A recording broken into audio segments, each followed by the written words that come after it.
اب وہ اس دنیا میں بھی نہیں رہا, اللہ تعالیٰ ان کی مغفرت فرمائے. تو اس کی سیکنڈ ڈویژن آئی. اچھا ہم سب لوگ جو ہیں وہ اس کے پاس گئے اظہار ہمدردی کے لیے کہ اس کے ساتھ اظہار ہمدردی کریں کہ آپ کے نمبر کم آئے, یعنی اس کی سیکنڈ ڈویژن آئی, ہم سب کی فرسٹ ڈویژن آئی. تو وڈ یو بلیو کہ ہم ان کے پاس بیٹھے تھے تو اس نے مختلف لوگوں کے بارے میں پوچھا, فلاں کے کتنے نمبر ہیں, فلاں کے کتنے نمبر ہیں, فلاں کے کتنے نمبر ہیں. اچھا جن کے بارے میں پوچھ رہا تھا ان کے نمبر اس سے بھی کم تھے. اچھا اس نے وہاں پھر ایک شعر پڑھا جو مجھے آج تک یاد ہے. اس نے کہا یہ بھی کیا کم ہے کہ میرے جلتے ہوئے گھر کا دھواں, یہ بھی کیا کم ہے کہ میرے جلتے ہوئے گھر کا دھواں تیرے ایوان کی فصیلوں سے ذرا اونچا ہے. یعنی اس کو نا, یعنی اس نے بالکل اس میں ایسا ذرا بھی اس نے افسوس نہیں کیا. اس نے کہا بھی اس سے بھی میرے نمبر زیادہ ہے, اس سے بھی میرے نمبر زیادہ ہے. یہ پازیٹیو تھنکنگ ہے. اور اب جو مقابلہ ہے وہ نیگیٹو تھنکنگ کا مقابلہ ہے. لوگ یہ سوچتے ہی نہیں کہ میرے نمبر اس سے زیادہ ہے. ہماری ایک بھتیجی ہوا کرتی تھیں اور اللہ بخشے وہ بعد میں وہ ینگ ایج میں فوت ہو گئی. تو انہوں نے ایک دفعہ اپنے دادا سے جا کے بات کر رہی تھی. تو دادا جی نے کہا کہ تم سیکنڈ آئی ہو, تم فرسٹ نہیں آئی. اب یہ تھنکنگ کی میں آپ کو بتا رہا ہوں کہ اب جو مقابلہ ہے اب اور طرح کا ہے, اب لوگ اور طرح سے سوچتے ہیں. اچھا انہوں نے کہا کہ تم فرسٹ نہیں آئی, تم سیکنڈ آئی ہو. تو وہ اپنی طرف سے گویا اس کو یعنی اس طرح سے تحریک دے رہے ہیں کہ یہ فرسٹ آنے کی کوشش. وہ کہتے ہیں ابا جان یہ جو سیکنڈ ہوتا ہے نا یہ فرسٹ کے ساتھ ہی ہوتا ہے. اچھا یعنی چھوٹی بچی تھی اور اس نے کہا فرسٹ کے ساتھ ہی تو سیکنڈ ہوتا ہے. یعنی کوئی مایوسی والی بات نہیں, اگر میں سیکنڈ آئی ہوں, میں فرسٹ نہیں آئی تو دین وٹ. اور یہ سوچ کی بات ہوتی ہے. اور میں ایک اور واقعہ میں نوجوانوں کے لیے سنا دوں. ہماری ایک بھانجی ہیں, اس نے ایم اے اسلامیات میں داخلہ لیا اور اس کے نمبر اتنے اچھے تھے بی اے میں کہ وہ انگلش میں بھی جا سکتی تھی, کسی اور سبجیکٹ میں بھی جا سکتی تھی. ان کی والدہ جو ہماری باجی, انہوں نے میرے ساتھ مشورہ کیا کہ اس کو کس میں داخل کرنا ہے.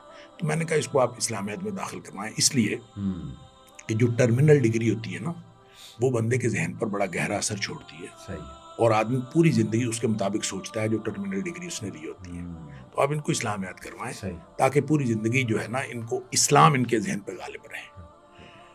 تو بہرحال وہ چونکہ فرسٹ آ رہی تھی, میٹرک میں فرسٹ ٹاپ کیا, ایف اے میں ٹاپ کیا, بی اے میں ٹاپ کیا کالج اپنا, تو میرا خیال تھا یہاں بھی ٹاپ کرے گی.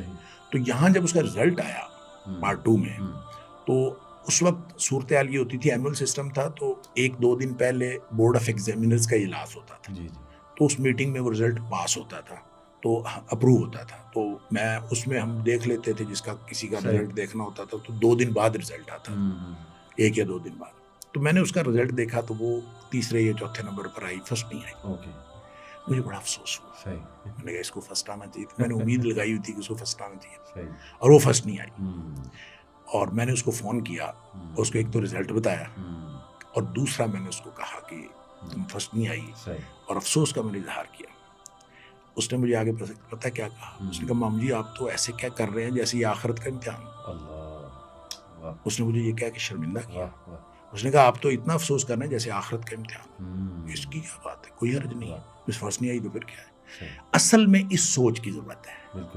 یہ سوچ ہمارے آج کے نوجوان میں ختم ہوتی جا رہی ہے. اور وہ جو میں نے پہلے عرض کیا کہ ایک آرٹیفیشل لائف کا ایک آرٹیفیشل مقابلہ ہے, اور اس میں بھاگ دوڑ چل رہی ہے, اور اس میں جو ہے وہ بالکل اس کو پتہ نہیں چلتا کہ میں نے کیا کرنا ہے کیا نہیں کرنا. اچھا پھر اس سے اوپر سوشل میڈیا کا پریشر ہے, اور سوشل میڈیا کا اس قدر پریشر ہے کہ ہر شخص نے اپنی کامیابی جو ہے اس کو شیئر کرنا ہے لوگوں کے ساتھ, اور بڑھا چڑھا کے شیئر کرنا ہے, مبالغے کے ساتھ شیئر کرنا ہے. اور جب انسان اس کے اوپر دیکھتا ہے سوشل میڈیا کے اوپر کہ فلاں یہاں نکل گیا, فلاں یہاں نکل گیا, فلاں امریکہ پہنچ گیا, فلاں اتنے نمبر لے لیے, فلاں کاروبار میں اتنا آگے بڑھ گیا, فلاں کی اتنی عمر تھی, تو نوجوان اور مایوسی کا شکار ہوتا چلا جاتا ہے. پازیٹیو بات تو ہے کوئی نہیں, عقیدے کا معاملہ مضبوط نہیں ہے, عقیدہ مضبوط نہیں ہے, مسلمان ہونے کے اعتبار سے جو سوچ ہونی چاہیے تھی وہ سوچ نہیں ہے, گھریلو جو پرورش ہے اس کے اندر وہ ایلیمنٹ بہت کم ہے یا ہے ہی نہیں،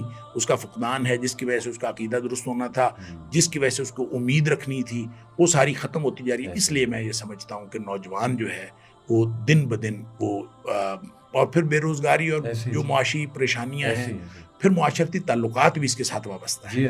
یعنی کوئی شخص جو ہے وہ کسی کو منہ لگانے کے لیے تیار نہیں ہے۔ جب اس کو پتہ چلے کہ یہ معاشی طور پر ابھی کوئی کامیاب آدمی نہیں ہے تو لوگ جو ہے اس سے تعلق رکھنا بھی پسند نہیں کرتے۔ یعنی ذرا سا آپ کو بتا دیں کہ میں بے روزگار ہوں یا میں کچھ نہیں کرتا تو لوگ بظاہر جتنا مرضی آپ کا امپریشن اچھا ہو، آپ کی گفتگو اچھی ہو، آپ کی بیہیویئر اچھا ہو، اس کو وہ کسی کھاتے میں نہیں لگاتے۔ وہ آپ کی معاشی جو حالت ہے اس سے آپ کے معاشرتی تعلقات کی بنیاد بنتی ہے، اسی سے لوگ اندازہ کرتے ہیں۔ یہ وہ کیفیات، یہ صورتحال ہے جس سے آج کے نوجوان کی ذہنی کیفیت تیار ہوتی ہے۔ اور پھر فیوچر کی جو انسرٹینٹی ہے وہ ایک بہت بڑا فیکٹر پلے کر رہی ہے کہ مستقبل کا پتہ ہی نہیں ہے کیا کرنا ہے۔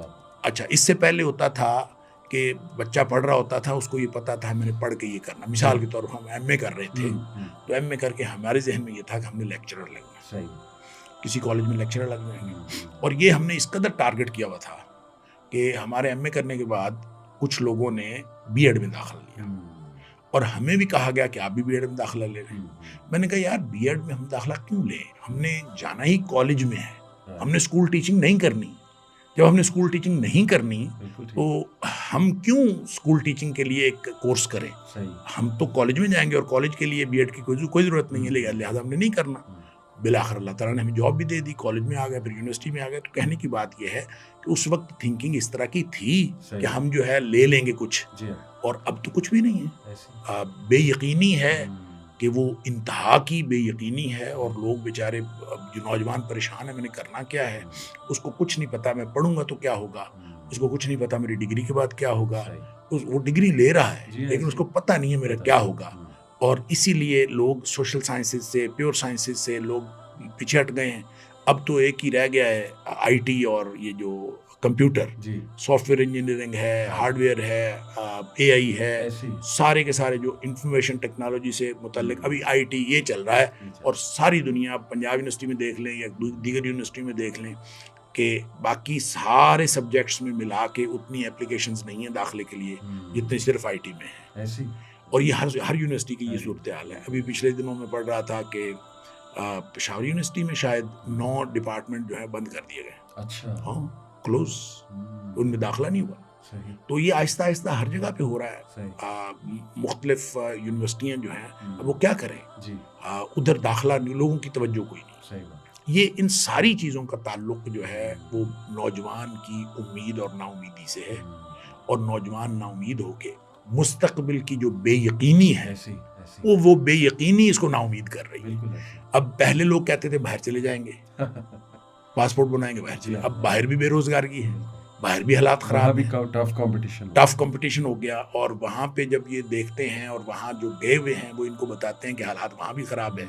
تو اب صحیح بات یہ ہے کہ نہ کیریئر کاؤنسلنگ کا معاملہ ہے، جو ہونی چاہیے وہ نہیں ہے، اور نوجوان کے سامنے مستقبل جو ہے وہ ایک بالکل انسرٹن ہے۔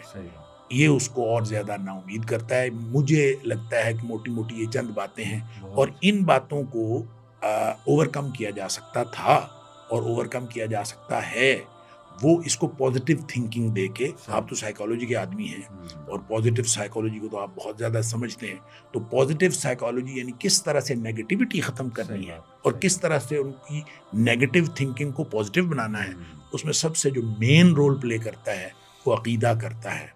اگر آپ کا عقیدہ درست ہے اور کسی آپ درست عقیدے پہ ہیں تو پھر کبھی بھی آپ ان حالات میں نا امید نہیں ہوتے، کیونکہ اللہ نے قرآن میں فرمایا ہے کہ جو مایوس ہوتے ہیں انہو لا ییأس من روح اللہ الا القوم الکافرون، جو کافر ہوتے ہیں نا وہ مایوس ہوتے ہیں۔ تو اس کا مطلب ہے جو صاحب ایمان لوگ ہیں مایوس نہیں ہوتے۔ ہم نے اپنے بچوں کا اگر عقیدہ ایسا بنایا ہو تو پھر وہ کبھی مایوس نہ ہو۔ بالکل۔